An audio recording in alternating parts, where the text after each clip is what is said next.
Troisième force, la visite de M. Bernard Kouchner en RDC, nous la saluons. Je crois que nous restons cohérents avec notre prise de position telle que nous l'avions dit. C'est peut-être la différence sur l'interprétation ou la définition de cette visite qui pourra peut-être nous dissocier des autres. Mais en tout cas pour nous, la visite de M. Bernard Kouchner, c'est une reconnaissance officielle de la part de la France sur sa responsabilité de par ce qui s'est passé en RDC. Parce que n'oublions pas, officiellement, c'était à la demande de la France que les Interamouais ont été accueillis sur le territoire congolais. Et d'ailleurs, M. Bernard Kouchner, dans plusieurs de ses interviews, il a souvent dit. Donc, en plus, ce que nous encourageons et ce que nous félicitons la France, c'est le courage de M. Bernard Kouchner, non seulement de reconnaître leur part de responsabilité, mais de se rendre sur le lieu à Goma. Et là, d'après les éléments que nous avons en notre possession, d'après nos bulletins d'information, il aurait même reçu un mémorandum de déplacer. Donc, lui-même, c'est un homme de terrain, c'est un expérimenté de l'humanitaire. Donc, il s'est rendu compte de la situation sur le terrain. Et en cela, nous pensons que la France sera à hauteur de pouvoir donner sa contribution. Pourquoi pas parler au nom de la RDC en vue de trouver une situation, de trouver une solution pour décanter la situation et avoir une paix durable. Bon, maintenant, sur ce qui est de la conférence elle-même de Goma, je crois que nous restons aussi fidèles à notre prise de position. On n'en disconvient pas. Nous sommes, le Congo c'est un grand pays, et nous avons des communautés, nous avons des tribus ça et là, il est tout à fait normal, par moment il faut qu'il y ait des tiraillements. Mais de la manière dont on présente la conférence de Goma, moi je crois que c'est voiler la situation. Il faut reconnaître que la RDC a un problème sérieux avec ses voisins, notamment le Rwanda. Et cette situation ne doit pas persister de la sorte, parce que nous avons une frontière commune. Donc nous avons intérêt à travailler ensemble, de sorte à trouver vraiment des solutions qui pourront nous mener à une paix durable, parce que si ce n'est pas en RDC, demain ça serait au Rwanda.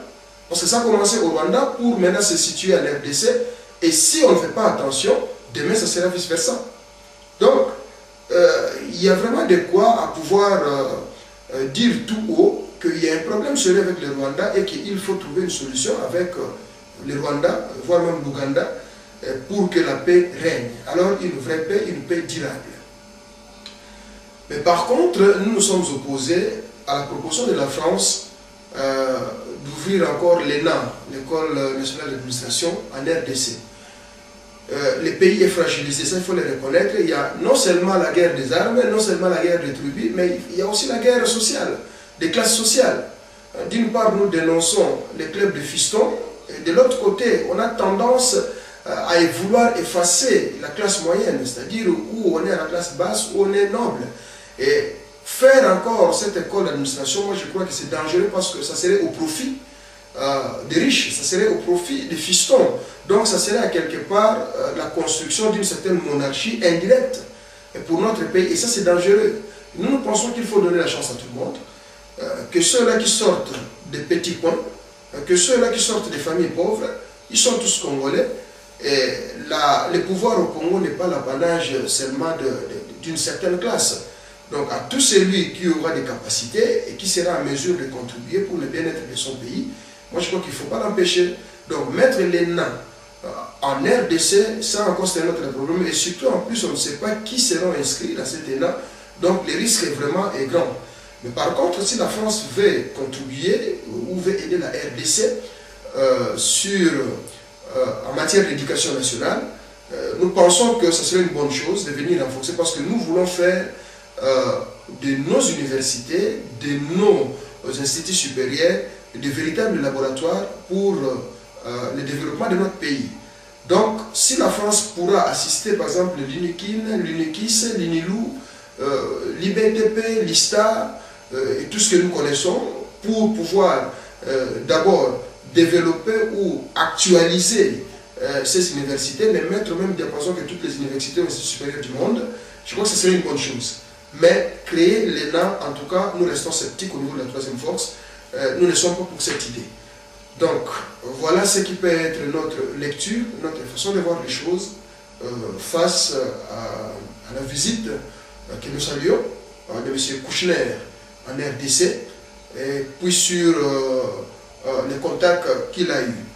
Bon, maintenant, quant à la visite du représentant congolais en France, moi je pense que s'il a pu organiser, comme on l'appelle maintenant l'initiateur, s'il a pu organiser une conférence avec ceux-là qui ont fait du mal à notre pays, je crois que la diaspora, c'est une force incontournable, telle que je l'ai toujours dit. C'est une force non seulement sociale, mais aussi économique, et maintenant elle devient politique pour notre pays. Donc si vraiment il a le souci de rassembler tout le monde, je crois que ce serait sur une occasion, pourquoi pas organiser une conférence, on doit se parler cœur à cœur, ouvertement, avec toutes les forces, c'est-à-dire non seulement les forces qui sont à l'intérieur, mais les forces qui sont à l'extérieur. Il faut le dire qu'il y a une tension, il y a une situation qui est là. Et cette situation n'est pas due à un hasard, il y a des choses sérieuses que les gens veulent dire, il y a des choses que les gens revendiquent. Et en sa qualité de garant de la nation, je crois qu'il aura intérêt à pouvoir écouter tout le monde. Et ça, je me tourne encore vers la France. Si la France pourra comprendre cela et faciliter cette rencontre avec toutes les forces qui sont à l'extérieur, comme ça ne sera plus de guerre entre nous, mais qu'on se parle face à face, et s'il faut trouver des solutions, on trouve des solutions ensemble. Donc voilà ce qui est de la situation et notre façon de voir les choses. Pour l'instant, donc voilà. Merci.